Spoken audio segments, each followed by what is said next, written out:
Shalom, salam berkat dari kami untuk pendengar sekalian. Saat ini pendengar akan diberkati dengan program Hari Ini Harinya Tuhan bagian yang ke-8. Sebuah program rohani tentang doktrin Alkitab yang menolong kita untuk semakin tertanam dalam kebenaran firman dan bertumbuh dalam kemuliaan. Bersama hambanya, Pendeta Gilbert Lumendo, STH. Banyak orang merasa doktrin Alkitab sebagai sesuatu yang membingungkan. Tetapi tahukah saudara bahwa doktrin Alkitab intinya adalah memahami Alkitab dengan benar, dengan pemahaman yang sistematis, sehingga kita terus dapat tertanam di dalam kebenaran firman, sehingga kita terus bertumbuh di dalam kemuliaan Allah. Buka hati saudara sekalian untuk menerima berkat-berkat firman-Nya hari ini. Satu hari di rumah Tuhan jauh lebih indah daripada 1000 hari di tempat pesta. Karena di rumah Tuhan kita mendapatkan damai sejahtera. Di rumah Tuhan kita meraih ketenangan. Dan di rumah Tuhan kita menyadari bahwa segala yang baik Tuhan sediakan buat kita. Haleluya. Selamat datang dalam program kita hari ini, Harinya Tuhan. Dan saudaraku yang kasih dalam Tuhan, dalam program ini kembali kita akan melihat kebenaran-kebenaran firman Tuhan. Karena dalam hidup ini terlalu banyak kepalsuan. Dalam hidup ini terlalu banyak ketidakpastian. Hanya firman Tuhanlah sumber kepastian buat hidup kita. Haleluya. Dan dalam program kita sedang membahas tentang aku harus berada di rumah Bapakku. Nah, saudaraku yang kasih dalam Tuhan, kalimat ini adalah kalimat yang perlu ada di dalam hati setiap orang percaya. Bahwa kita harus senantiasa berada di rumah Bapa kita. Siapa Bapa kita? Bapa kita adalah Allah di sorga. Haleluya. Mungkin sudah mendengar program ini dan sudah berkata, pendeta kau sedang bicara tentang mati kah? No. Rumah Bapa bukan sekedar bicara sorga, tapi rumah Bapa juga artinya selama kita hidup di muka bumi, di mana Kristus hadir, disitulah damai sejahtera sukacita ada. Haleluya. Nah, pembahasan kita ada pada Lukas pasal 2. Lukas pasal 2 ayat yang ke-41 sampai ayatnya yang ke-52. Demikian firman Tuhan. Ini sedang bicara pada Yesus pada umur 12 tahun ketika dia ada dalam bait Allah. Tiap-tiap tahun orang tua Yesus pergi ke Yerusalem pada hari raya Paskah. Ketika Yesus telah berumur 12 tahun, pergilah mereka ke Yerusalem seperti yang lazim pada hari raya itu. Sehabis hari-hari perayaan itu, ketika mereka berjalan pulang, tinggallah Yesus di Yerusalem tanpa diketahui orang tuanya. Karena mereka menyangka bahwa ia ada di antara orang-orang seperjalanan mereka. Berjalanlah mereka sehari seperjalanan jauhnya, lalu mencari dia di antara kaum keluarga dan kenalan mereka. Karena mereka tidak menemukan dia, kembalilah mereka ke Yerusalem sambil terus mencari dia. Sesudah 3 hari mereka menemukan dia dalam bait Allah. Ia sedang duduk di tengah-tengah alim ulama sambil mendengarkan mereka dan mengajukan pertanyaan-pertanyaan kepada mereka. Dan semua orang yang mendengar dia sangat heran akan kecerdasannya dan segala jawab yang diberikannya. Dan ketika orang tuanya melihat dia, tercenganglah mereka. Lalu kata ibunya kepadanya, "Nak, mengapakah engkau berbuat demikian terhadap kami? Bapamu dan aku dengan cemas mencari engkau." Jawabnya kepada mereka, "Mengapa kamu mencari aku? Tidakkah kamu tahu bahwa aku harus berada di dalam rumah Bapakku?" Kalimat ini menarik perhatian saya. Yesus berkata bahwa aku harus berada di dalam rumah Bapakku. Tetapi mereka tidak mengerti apa yang dikatakannya kepada mereka. Lalu ia pulang bersama-sama mereka ke Nazaret. Dan ia tetap hidup dalam asuhan mereka. Dan ibunya menyimpan semua perkara itu di dalam hatinya. Dan Yesus makin bertambah besar dan bertambah hikmatnya dan besarnya. Dan makin dikasihi oleh Allah dan manusia. Haleluya. Saudaraku yang kasih dalam Tuhan, kalimat Yesus pada saat itu tegas sekali. Aku harus berada di dalam rumah Bapakku. Ibunya, ayahnya, saudara-saudaranya tidak bisa mengerti. Mereka berkata, "Kenapa engkau melarikan diri dari kami?" Mereka berkata, "Loh, kenapa engkau meninggalkan kami?" Rupanya bukan Yesus yang meninggalkan mereka. Rupanya Yesus tetap tetap berada di sana. Dia tidak tertarik dengan apapun lain. Orang sedang siap-siap berkemas-kemas untuk pulang, tetapi kehadiran Allah, kehadiran kuasa, kehadiran kasih sungguh sangat menggoncangkan, sungguh sangat menggetarkan hatinya, sehingga dia tetap berada di sana, tidak peduli dengan apapun yang terjadi. Sehingga saudaraku yang kasih dalam Tuhan, orang pun tidak peduli dengan kehadirannya di sana. Saudaraku yang kasih dalam Tuhan, pertanyaan kita di sini, mengapa kita harus berada di rumah Bapa? Saudaraku yang kasih dalam Tuhan, saya khawatir hari-hari ini ketika dunia bertambah modern, ketika orang mulai sibuk dengan time is money, kehadiran orang di gereja semakin hari semakin dipersingkat. Ibadah yang tadinya mungkin memakan waktu 2 jam, sekarang demi efisiensi, karena gereja dibutuhkan dipakai untuk kebaktian selanjutnya, karena mungkin efisiensi supaya orang tidak terlalu lama dan tidak terlalu bosan berada di gereja, sehingga akhirnya mulai diperpendek ibadah menjadi 1,5 jam, bahkan mulai coba diperpendek lagi menjadi 1 jam. Bahkan sekarang sedang diusahakan lagi supaya gereja dari mulai doa pembukaan sampai doa berkat mungkin hanya 45 menit saja. Saudara bisa bayangkan, orang bisa berjam-jam menghabiskan waktunya di depan televisi menyaksikan sinetron.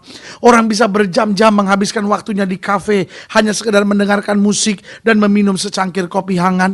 Dan orang bisa menghabiskan waktu berjam-jam hanya dengan bersantai bersama teman-temannya, bicara ngalor ngidul tentang sesuatu yang tidak pasti. Orang bisa berjam-jam meluangkan waktunya ada di meja kerjanya untuk menyelesaikan segala tumpukan-tumpukan kerjanya yang belum dapat diselesaikannya. Tetapi saudaraku, waktu buat Tuhan semakin hari semakin sempit. Waktu buat Tuhan semakin hari semakin diperpendek, karena orang merasa kehadiran di rumah Tuhan adalah kehadiran yang sangat membosankan. Ini yang saya beritahu, salah besar buat orang percaya. Ini kesalahan besar. Kita harus lebih sering berada di rumah Tuhan. Makanya Yesus dengan tegas berkata, aku harus berada di dalam rumah Bapakku. Saya tidak sedang bilang bahwa kita bisa melepaskan tanggung jawab kita. Saya tidak sedang bilang bahwa kita nggak perlu menyelesaikan tugas-tugas kita dengan alasan saya mau pergi ke gereja. Itu bukan berarti orang tua tidak punya waktu untuk mendidik anak dan berkata saya mau berada di gereja. Itu bukan berarti kita nggak ada waktu untuk berinteraksi sosial bersama dengan masyarakat yang lain sambil berkata aku harus ada di gereja. Itu tidak berarti bahwa kita bisa melepaskan segala tugas-tugas kesibukan kita sehari-hari, tanggung jawab kita sebagai pelajar, sebagai mahasiswa, sebagai seorang ibu, sebagai seorang ayah, lalu berkata saya harus berada di gereja. Sama sekali tidak. Tugas tanggung jawab kita harus tetap kita laksanakan. Tetapi saudaraku yang kasih dalam Tuhan, rumah Tuhan, rumah Bapa, gereja, ibadah tidak boleh kita tinggalkan. Karena Alkitab berkata, jangan jauhkan diri dari pertemuan-pertemuan ibadah. Berarti kehadiran kita di rumah Tuhan itu yang memberi kekuatan buat kita. Mengapa kita harus berada di rumah Bapa? Ada beberapa hal yang sederhana yang bisa kita pelajari dari kenyataan bahwa mengapa kita harus berada di rumah Bapa. Yang pertama, karena kita adalah anaknya. Saudara yang kasih dalam Tuhan, sederhana sekali. Kenapa kita harus di rumah Bapa? Loh, karena kita adalah anaknya. Kita bukan anak dari dunia ini. Kenapa kita harus berada di rumah pesta? Kenapa kita harus berjam-jam meluangkan waktu dengan kesibukan dunia, hal-hal duniawi? Saya tidak bilang bahwa itu salah. Saya tidak bilang itu keliru. Kalau itu tugas tanggung jawab kita, laksanakan dengan baik. Tetapi kita juga lah anak Allah. Kita perlu berada di sana. Itu memang tempat kita. Agar pola pikir kita berubah. Agar sikap hati kita berubah. Supaya jangan pola pikir kita, sikap hati kita sudah dikuasai dan dipengaruhi oleh dunia. Berarti mengapa kita harus berada di rumah Bapa? Karena kita adalah anaknya. Berarti itu memang tempat kita. Yang kedua, mengapa kita harus berada di rumah Bapa? Karena di rumah Bapa lah kita mendapat kekuatan dan damai sejahtera serta petunjuk-petunjuk kehidupan. Waktu kita hadir di rumah Bapa, waktu kita hadir di gereja, bukan sekedar kita, oh ya, sekarang saya mau ibadah, saya mau nyanyi beberapa lagu, lalu saya mau doa, saya mau berikan persembahan, saya mau dengarkan firman, saya terima doa berkat, that's it, selesai ibadah, saya mau pulang buru-buru. No. Waktu kita hadir di rumah Bapa, berarti kita mau ketemu dengan Bapa. Kalau ada pujian, kalau ada doa, kalau ada persembahan, kalau ada firman Tuhan disampaikan, semuanya itu bukan inti dari kehadiran kita di gereja. Kehadiran kita di gereja, kehadiran kita di rumah Bapa, kehadiran kita di tempat ibadah adalah intinya untuk berjumpa dengan Tuhan. Apa artinya kita dengar khotbah yang bagus? tetapi kita nggak berjumpa dengan Tuhan. Setiap pengkhotbah, setiap pemimpin lagu, setiap pemimpin doa, tugas kita hanyalah membawa jemaat Tuhan berjumpa dengan Tuhan. Dan tugas jemaat, visi jemaat, kehadiran jemaat, tujuannya hanyalah supaya dia dapat berjumpa dengan Tuhan. Karena kalau kita berjumpa dengan Tuhan dalam rumah Tuhan, maka kita dapat kekuatan, damai sejahtera, serta petunjuk-petunjuk kehidupan. Ini loh yang harus kamu kerjakan. Begini loh, kamu jangan takut, kamu jangan khawatir. Jadi kita dapat petunjuk untuk melakukan yang terbaik dan menjadi berkat buat banyak orang. Saudaraku yang kasih dalam Tuhan, ini yang telah hilang dalam gereja hari-hari ini. Banyak orang hadir di gereja bukan lagi untuk berjumpa dengan Tuhan, tapi untuk cari khotbah yang bagus, untuk datang dengar musik yang bagus. Meskipun semuanya tidak salah, semuanya baik, sejauh hati kita tetap tertuju kepada Tuhan. Bukan tertuju kepada musik, bukan tertuju pada lucunya seorang pendeta berkhotbah, bukan terhadap serunya cara seorang pendeta berkhotbah dengan kupasan-kupasan yang luar biasa, dengan istilah-istilah asing yang dahsyat, sehingga semua terkagum-kagum dan pulang sambil berkata, pendetanya memang hebat, tetapi tidak lagi bisa melihat betapa hebat kuasanya Allah kita. Jadi saudaraku yang kasih dalam Tuhan, mengapa kita harus berada di rumah Bapa? Yang pertama, karena kita lah anaknya, itu memang tempat kita. Lalu yang kedua, karena di rumah Bapa lah kita mendapat kekuatan, damai sejahtera, serta petunjuk-petunjuk kehidupan. Yang ketiga, kenapa kita harus ada di rumah Bapa? Karena di dalam dunia ini ada banyak kepalsuan. Hal-hal yang kelihatannya indah, hal-hal yang kelihatannya baik, tapi kemudian menghancurkan hidup kita. Orang mulai duduk di klub-klub, orang mulai duduk di kafe-kafe sambil berkata, sekedar untuk melepas lelah. Tetapi apa yang terjadi? Akhirnya orang mulai tertarik dengan minum-minuman keras. Ini kan cuma segelas, hanya untuk memberi ketentraman, ketenangan, dan terus lama-lama terikat.